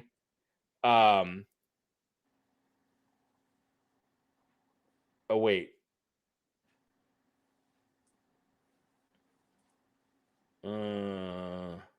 But yeah, no, I avoid dating apps like the plague. I prefer meeting people in person the old-fashioned way, and I barely leave my house, so that barely happens.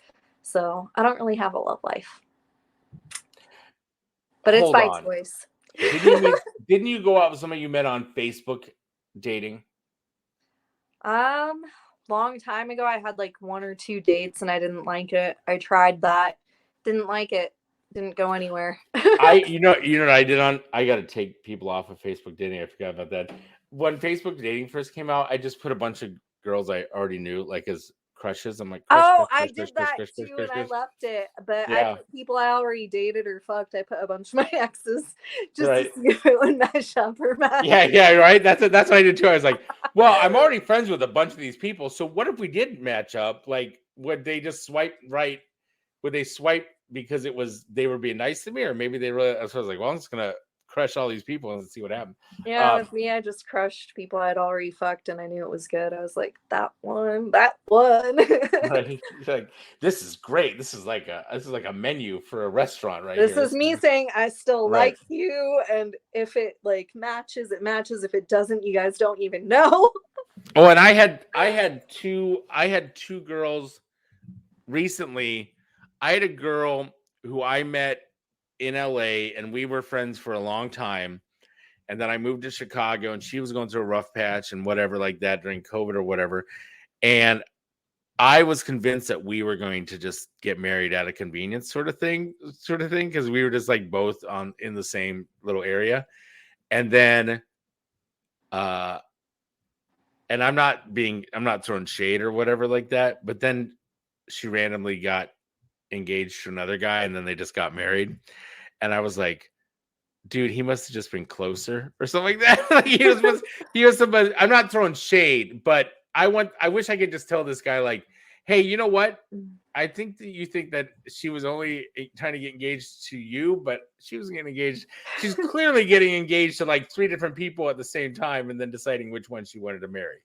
Like, and she was looking at like how much we were making financially and all this other stuff, and she's like, I want to get my nails done all the time. I'm like, cool, go ahead, I don't care. Doesn't bother me. I want to get a pedicure all the time. We go together. It's a good time. Like, I'm all for that. And then another girl that I was madly like, I thought, oh, this girl would always be like somebody who maybe someday I could see myself like we reconnect and we got married or whatever like that. She just told me she was married too. Then I found out she was lying, but and that she said, well, we're not really married yet. We're just thinking about it. I was like, well, that's a whole different game. Okay. Like if you were like, I'm married, I step back and like, okay, you're married. But if you say, well, I don't know, we're still thinking about it or whatever, then I'm like, so you're saying there's a chance. Let me get back in there and like reconnect a flame or whatever. I don't know. There's a lot of man. I'm in my hopeless romantic Bradley stage where I'm just like, oh, I moved to Texas and I just want to find somebody nice and have a bunch, maybe have a couple creative kids. But and I that's something that's why I'm bringing this up, is because you said something really profound on Facebook the other day, and it was something that I have a regular thought about, and that was About originally, kids.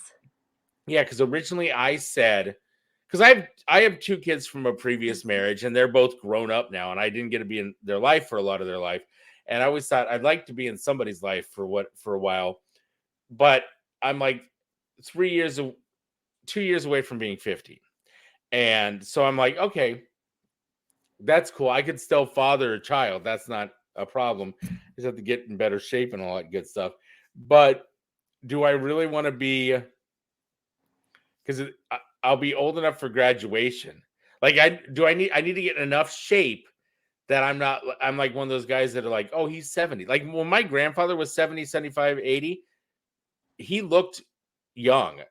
When he passed away, I was like, oh my God, I didn't realize, and I thought he was a lot younger than he was. So that's what I need to get back to. That's why I'm going in that direction. But you kind of put a knife in my chest on that earlier in the show today. Sorry. So I'm probably gonna have like night sweats thinking about that, but I'll be okay. But anyway, but what I'm saying is like, so we I thought about it, and I sort of the same thing. Originally, I said if I turn 46 and I haven't met somebody, then I'm done. because it takes this long. It was like there's a Friends Rachel episode, and she's like, well, I'd want to be with the guy for 2 years, and then it would take a year for the marriage to happen. So I would be 35 by the time. How old should I be when I get married? And she's like, oh my God, 30. And that's how old I am now. Or like, I need to find a guy now. And then she breaks up with Tad in that episode. But what you said sort of like the same thing. Like, yeah, do I want another kid? Yeah, but I got to, like, how old am I going to be at this point? And do I want to be chasing around somebody when I'm 40 or whatever you said? Yeah, do I want a kid in school? Yeah, newborn when I'm like 40. Yeah, I just don't want to. Right, and then you also said, do I want a grandkid that's the same age as my kid, like sort of thing. Putting a lot of pressure on your kid right there. Like, I'm not putting pressure, but I'm just thinking, I'm like, my daughter, she's turning 14 this year. She's 4 years away from being 18. I was 17 when I had her. So she's almost the age I was when I became a parent. And my dad was like 18 when he had my older sister. Okay. So I'm like, depending upon which side of the family she takes after, I could be a grandma in 4 years. It's true. I could be a grandma. You could. I like that you think that's a hereditary thing. I don't know if that's. I'm not saying it's hereditary, but I'm saying sometimes people take after their family members, and sometimes patterns repeat. So you never know.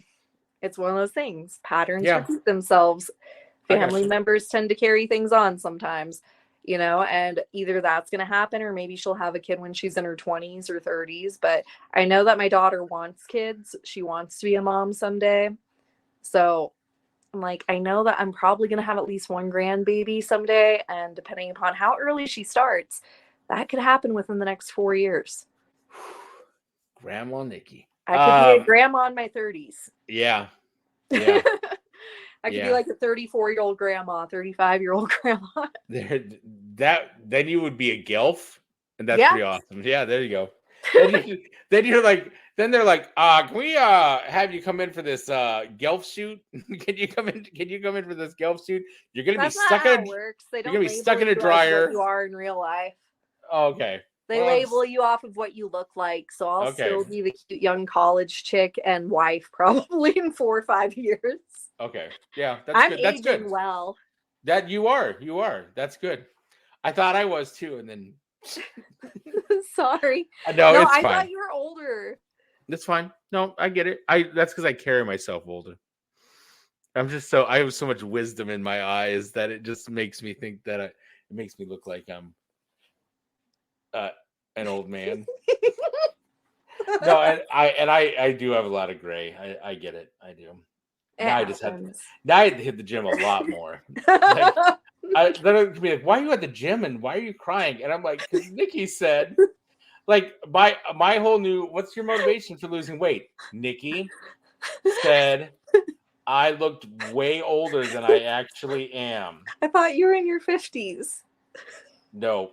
You know what? There was another girl in my life, and she was like, oh, I thought you were like 38. And I was like, no, you're making that up. She's like, no, I really thought you were 38. And I go, thank you. I want you to meet her. Because then you guys even out to my actual age, which is nice. So I can deal with it from the TikTok people that are like, get off of this TikTok live, Grandpa. And I'm like, I'm not a grandpa. Why are you saying? No, it's fine. It's fine. I act more hurt than I actually am. So I'm fine.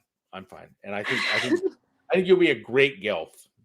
I think so too. And I really am going to clip that Pauly Shore thing, especially now that I'm thinking more about what you said. The only part I'm okay with you clipping is the best 3 part.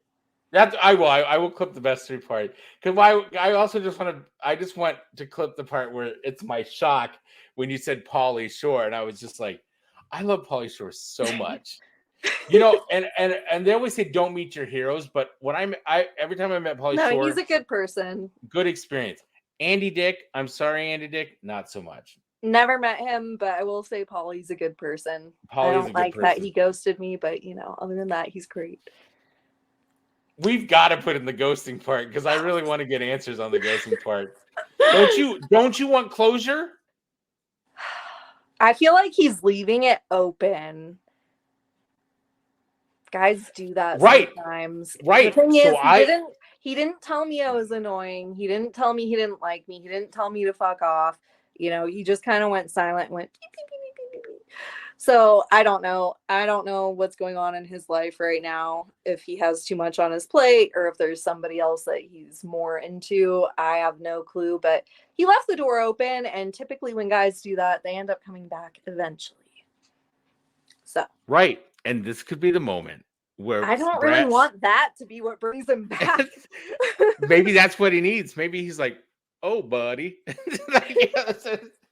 She wants more of the weasel. Squeezing the juice. It's wheezing the juice. Wheezing the juice. You said it wrong. It's not I know. squeezing. Why? It's been a while. It's been a long time. But I want to be clear. Wheezing the juice. You know what's funny is you do kind of look like Becca from Son-in-Law. But not now, because the Becca from Son-in-Law, it's so weird to watch like Sin City. You know, in the movie Sin City, and she's like, he made me watch, and he like ate my hands or whatever. That's Becca from Son-in-Law. And it took me forever to be like, why is this woman screaming, he made me watch as he ate them or whatever? Why does she look so familiar? And I realized, oh my God, that's and don't get me wrong, because she's gorgeous in Watchmen. I think she's beautiful in Watchmen too. I love her and all that stuff.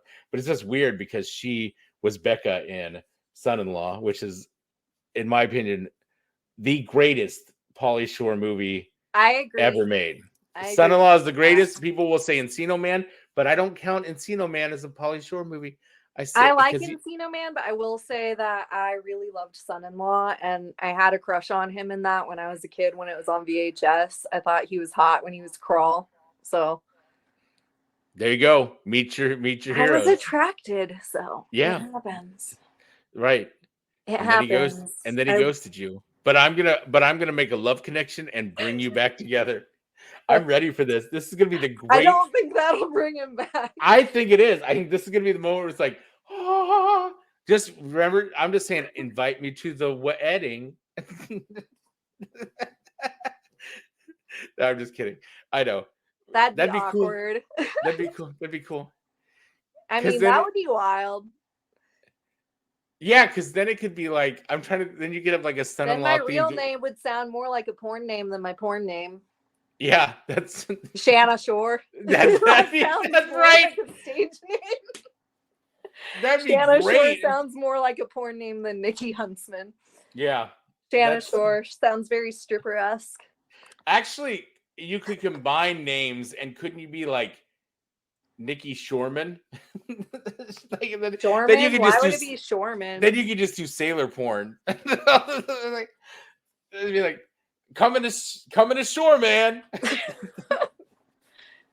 I don't know. I'm getting crazy. I got to put this episode online. Okay, I want to thank you for coming on the show today.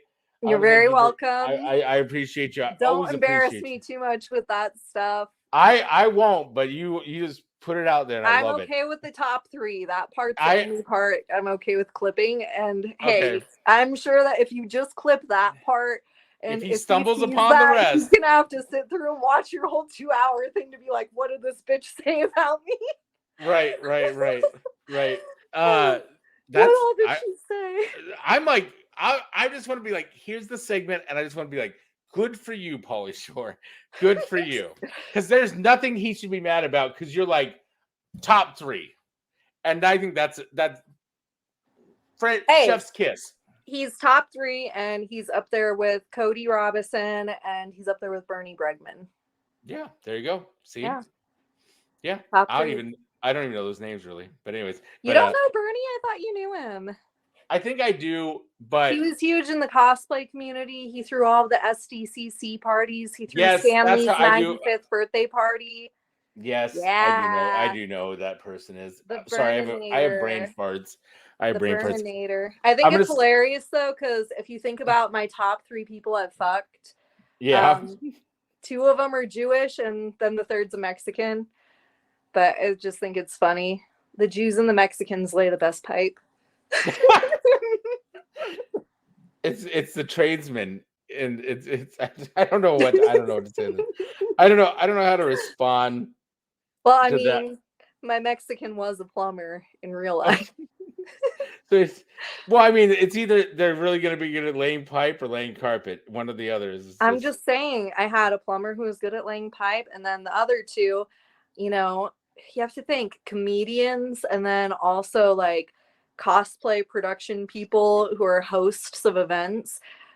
Both of them have the job of pleasing people. You know what I love about this whole thing is you're like, I don't want to be embarrassed by this, but then like you're just keep going, and even though I'm going to clip that little segment, you're right. He's going to like show up and be like, I'm going to watch the whole thing and see what she said about me, and then that's great. And I'll have like one view on the podcast, and I'll be like, cool. Who's this one view? P Shore. And I'm like, yes, right. That's fantastic. I'm seriously open invitation. I'm gonna openly invite him and be like, come on and give me your top 3, and then just let you know. And then I'll be like, by the way, here's a surprise. And then I'll bring you back up on screen. And be like, look at Nickey did not make the top 3. Right. Which is why she got ghosted. Yeah. I'm intrigued by that. I really am intrigued like that. Listen, I'm gonna tell you right now, this was a great time today. I really had a fun time with you on the show, and just getting to catch up with you. I always love hanging out with you, talking to you whenever I can. I want to take a moment. I want to thank, of course, I want to thank our sponsors. I want to thank Palio's Pizza. Don't forget to check them out at paliospizza.com. PaliosGrapevine.com, excuse me, PaliosGrapevine.com with the coupon code Sucky Pizza. And also just want to take a moment to also thank our new sponsor, Quilting Cat. So you can check them out at quiltingcat.com. The code word is podcast, and for them you get 10% off any non-sale items. Where can people find you, Nickey? Everywhere I get around. Right. Nickey Huntsman, right? What your handle says? At Nickey Huntsman. My main places are Instagram and everything. Okay, wonderful. Wonderful. All right, everybody, you have a wonderful rest of your day. I will be back next week with another installment, and hopefully Pauly Shore will be my guest because I can't wait to see where that goes. And I love you guys. We'll be back later. We'll talk soon. It's this Sucky Podcast. I know you got a lot of Sucky Broadcasts to choose from, but thank you for choosing the Sucky Broadcast.